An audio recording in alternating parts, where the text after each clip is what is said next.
Hello, Webster University. I'm Archie J with GTV, and this is Webster Weekly, the show about all things Webster. Last week, you may have noticed students running around campus with Nerf guns, socks, and bandanas. What is this madness, you may ask? Well, let's take a look. But I think everybody's pretty psyched.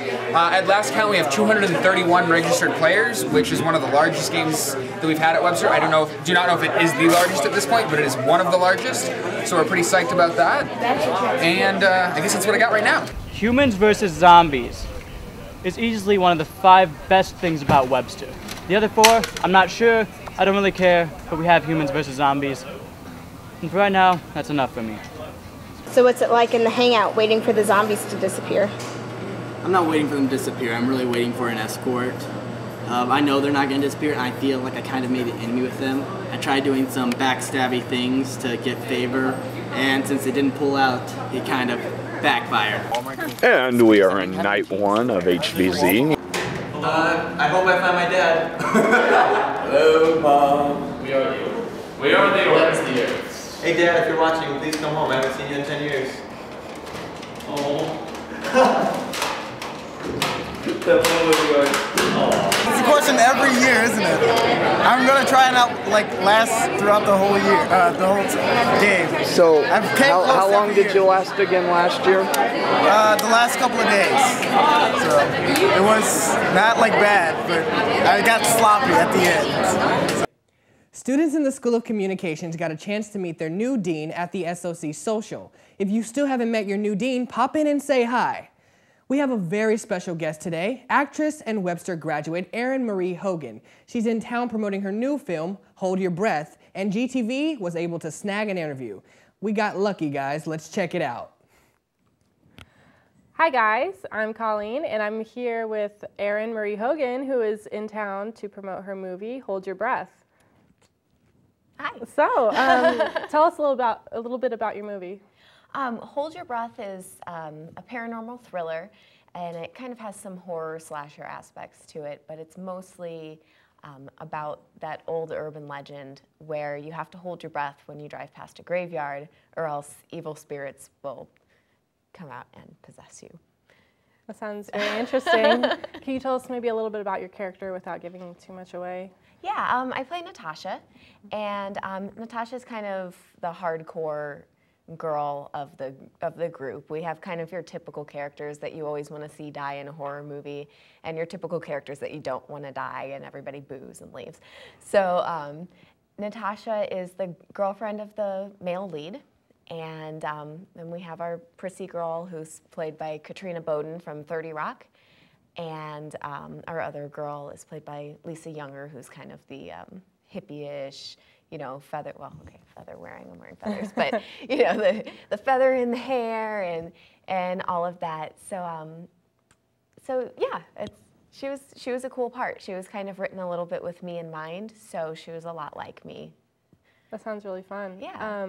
What do you normally play, like thriller, like kind of characters, or what's your favorite kind of character to play? I love playing really damaged characters, just because it's not really appropriate to like cry and scream and do all this crazy stuff in real life. People kind of think you're cray-cray.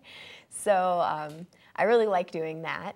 And then I also like playing just like the, you know, no depth Angelina Jolie, I'm gonna fight everybody kind of character. So I like doing both of those, but this one was a lot like me, and the writer kind of had me in mind, but it wasn't written for me to play. So it was really interesting to see what his idea of me was. So how did you get the part for the movie? I actually auditioned. I've worked with the Asylum twice before, and I talked to the writer. I worked with him previously. His name is Jeff Mead, on a movie called 6 Guns with the Asylum, which was a Western that he also wrote. And I talked to him on Facebook. It was very professional and high tech, you know, and he asked me if they had called me in, and I was like, no, they didn't. Is this that sci-fi thing that you were talking about? And he's like, yeah, let me see why they didn't call you in. So then, like, the next day I got something from the casting director being like, I know we called you in, you have to come in. And they had me read for a different part, and he's like, no, no, no, no, no, no, no, no, no, no. So then they ended up calling me the day before and offering me the part. So, that's cool. Yeah. So what have you been doing to promote the movie? I've kind of been all over the place. I've been doing some interviews for just horror blogs, a lot of horror blogs. I'm going to be at a horror convention in Phoenix, Arizona, from the 5th. The 5th, 6th, and 7th is when I'm going to be there. So it's the Rapture Horror Expo, I think is what it's called. So kind of excited about that. That'll be opening weekend. And just kind of trying to get it out there. It's the Asylum's first theatrical release. They're kind of known for doing mockbusters and, you know, like Mega Shark versus Giant Octopus and all those fun things that you see on sci-fi that we're all like, what is this I'm watching right now? So this is really their first attempt at really getting things into the theater. So we've all been running rampant all over the place, I think. Cool. I noticed that you have like a huge list of these awesome skills that you can do. How did you, there's like, I can't even remember, like there's dancing and singing, and how did you get to do all this stuff? You know, my parents were kind of those kinds of parents that just let me try whatever I wanted. And if I didn't like it, if it wasn't within their financial means, then obviously, you know, that couldn't necessarily happen. But anything within their financial means that I wanted to try, they were like, okay, let's try it. And if I didn't like it, I didn't have to do it anymore. So I got to try a lot of things. Some of those things I do kind of mediocrely. Some of those things I do really, really well. But, you know, yeah, there's lots of dance. I took a lot of dance here. I started aerial tissues here. When I moved out to LA, I didn't have room in my house for aerial tissues, so I became a competitive pole dancer, and that's kind of what I do in my spare time now. So I'm, you know, certified personal trainer, nutritionist, just things that I was interested in because I just can't sit still. So I totally understand. So you actually graduated from Webster University with a degree in video production? Yeah. So what kind of things were you getting into, or did you originally think you were going to do something else other than acting, or? No, acting's pretty much always been my thing, and I think I always knew that acting and singing were really what I always knew I was going to do, and it was just interesting for me to kind of learn the other side of how things worked, and I really started to like it, and so I do produce on occasion, but I would definitely never venture into being a director or anything like that. I've done it. I did my thesis. Thank you, Kathy Corley, and it's done, and I'm over with that. So, do you have any advice for anybody who's planning on going to LA to go and chase some sort of a movie dream of theirs? Yes. You know, there's so much about going there that, like, it's everything that you're going to think it is going to be, but it's everything that you were really dreading it was going to be. So you kind of just have to go out there with a little bit of a backup plan and dive in.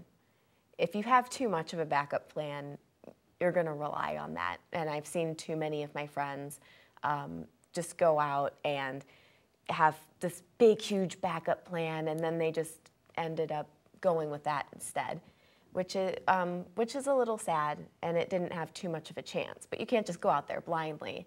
I would probably say the biggest three things to me, if you're going to go out and try to be in the industry in any way, kind of contradict each other. But the first would definitely be to say yes to everything that's not insulting. If the pay is not insulting, if it's something that you are physically capable of doing, you know, take it. Because you don't know who's going to be on what set. I've seen, you know, it happens rarely, but I've seen PAs get a great rapport with somebody. I've seen second ADs get a great rapport with somebody and be offered a job as their assistant. So you just don't know what's going to happen. The second would be it's okay to say no. which is ridiculous because the first is say yes to everything. But if it's insulting, if you're being treated poorly, if you're doing too much free work and it's not a passion project of yours, say no, because you can't run yourself crazy just doing all these things that you're really not that interested in. You're gonna burn out and you're gonna stop loving it, and when you stop loving it, you have to stop. And really the third thing is don't come out of college thinking that you deserve everything and you know everything, because you don't. I would say on-set experience is the most important thing. And I've seen a lot of my friends who are extremely talented come out of college and not take perfectly good paying jobs that could move them somewhere because they're, oh, no, I'm a DP. No, I don't want a PA. And sometimes you just have to take what you can get and then hope that next time you'll PA in the camera department, and then you'll move up, and then so, you know, you don't want to come out thinking, oh, well, I went to film school and I'm way too good for this. Awesome. Well, thank you very much. And make sure to check out her movie, Hold Your Breath, in theaters on October 5th, right? October 5th. Yep. So check it out. Thanks, guys. Yeah! Great start to our first annual camping trip. You guys ready? Woo! You guys say you want to have a nice weekend, relax, no phones, no bosses. Oh, check out that old graveyard over there. Hold your breath! Sometimes when a really evil person dies and they're forced to roam around the cemetery that they're buried in, searching for souls to possess. When you drive past the cemetery, you have to hold your breath or else they can possess you. Never heard of it. You okay? Hey, Sam and Tony back yet? Okay, I'm really starting to freak out now. What's the matter with you? There's a graveyard up on the road out there. Did you all pass that graveyard on your way in? Did you hold your breath? Could be fun, right? What is that? Spirit can jump. What did you do to her? We can't leave him here! Get out of my way!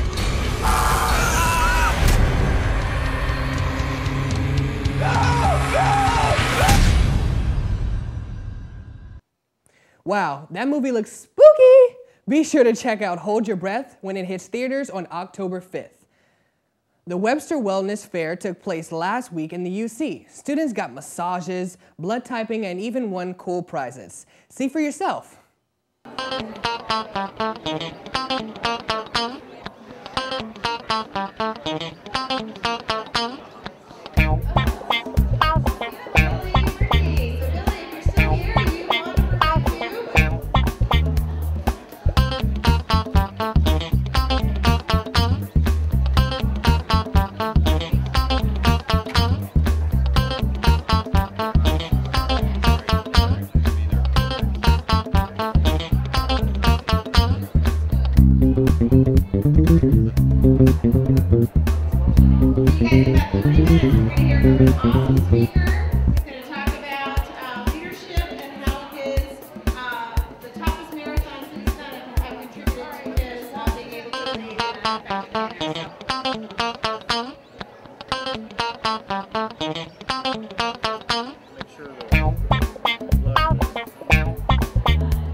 Awesome. Now let's take a look at some upcoming events both here and in the St. Louis area. Thanks, Archie. The University Center's birthday party is on September 26th from 11 a.m. to 1 p.m. on the Quad. It should be really fun. The Homecoming Carnival is on September 28th and 29th. Come enjoy the rides and play some carnival games. RHA presents September Spectacular, a week of fun from September 24th to the 28th. Monday is kickball on the Quad at 2 p.m. Tuesday is a scavenger hunt in the West Circle Drive at 9:30 p.m. Wednesday is craft night in West Hall at 9:30 p.m. Thursday is Beducation in the UC at 8 p.m. Then Friday is party and movie night. It should be a blast. The St. Louis Scottish Games and Cultural Festival is on September 28th and 29th in Forest Park. Come experience Scottish athletics, bagpipe band, sheepdog herding, and more. On Grand Boulevard, there will be an annual dancing in the street where nearly 1,000 dancers will be, well, dancing in the street. Stop on by September 29th. Check out these cool events and more. Now back to you, Archie.